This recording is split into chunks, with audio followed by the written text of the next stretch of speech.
বিশ্বকাপ না খেলেও র্যাঙ্কিং এ মুস্তাফিজকে সরাতে পারলো না কেউই। টাইগার এই কাটার মাস্টারের আশেপাশের র্যাঙ্কিং রদবদল হলেও ফিজকে নামাতে পারেনি কেউই। মাঠে না নেমেও সেরাদের কাতারে নিজের অবস্থান অটুট রেখেছেন মুস্তাফিজ। এদিকে সুপার 8-এর প্রথম ম্যাচে প্রোটিয়াদের বিপক্ষে বিশাল হার সত্ত্বেও র্যাঙ্কিং উন্নতি করেছেন বুমরা। জায়গা পেয়েছেন সেরা 10-এ আইসিসি কর্তৃক হালনাগাদকৃত নতুন র্যাঙ্কিং এ। তবে কোথায় আছেন বুমরা মুস্তাফিজরা সেটাই জানবো এই প্রতিবেদনে। শাহিন শাহ আফ্রিদি, আরশদীপ সিং, কাগিসো রাবাদা যখন আন্তর্জাতিক ক্রিকেটে মাঠ মাতাচ্ছেন বিশ্বকাপের মঞ্চে, তখন মুস্তাফিজুর রহমান খেলছেন ঘরোয়া ক্রিকেট। অর্থাৎ নামি দামি এসব বোলাররা যেখানে র্যাঙ্কিং এ এগিয়ে যাবার সুযোগ পাচ্ছেন, সেখানে মুস্তাফিজকে থাকতে হচ্ছে অসহায়ের মতো। তবে সুযোগ পেয়েও মুস্তাফিজের সাথে পেরে উঠছে না এসব তারকারা।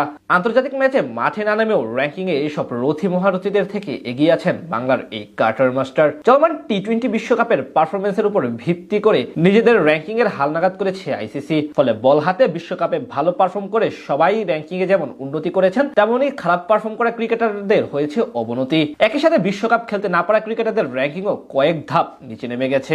এই যেমন শ্রীলঙ্কার স্পিনার ওয়ানিন্দো হাসারাঙ্গা বিশ্বকাপে না খেলায় তার র্যাঙ্কিং নেমে গেছে 4 ধাপ। আর বল হাতে দুর্দান্ত পারফর্ম করায় সেরা 10-এ জায়গা করে নিয়েছেন করভিন বুশ, ম্যাথু ফোর্ড, জাসপ্রীত বুমরাহদের মতো বোলাররা। তবে এখানে অবশ্য খানিকটা আলাদা মুস্তাফিজুর রহমান। বিশ্বকাপে না খেললেও র্যাঙ্কিং এ কোনো অবনতি হয়নি কাটার মাস্টারের। গতবারের ন্যায় এবারও তার অবস্থান র্যাঙ্কিং এর 9ম স্থানে। খালি চোখে দেখলে মনে হতে পারে ম্যাচ না খেলেও কিভাবে র্যাঙ্কিং এ নিজের অবস্থান ধরে রাখা যায়। এখানেই আসলে প্রমাণ মিলে মুস্তাফিজ আসলে কতটা মাস্টার ক্লাস। আইসিসির নিয়ম অনুযায়ী একটি নির্দিষ্ট সময়সীমার মধ্যে খেলোয়াড়দের পারফরমেন্সের বিবেচনায় তার র্যাঙ্কিং নির্ধারণ করা হয়ে থাকে।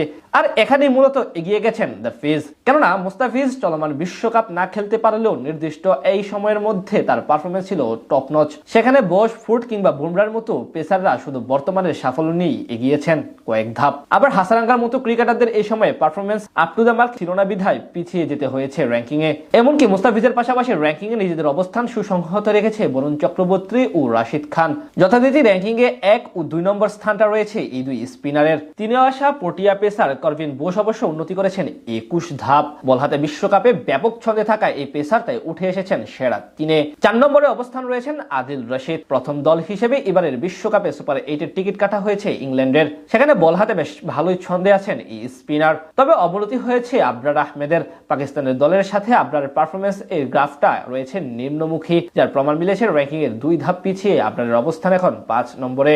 এদিকে 2 ধাপ উন্নতি হয়েছে অজি স্পিনার অ্যাডাম জাম্পার।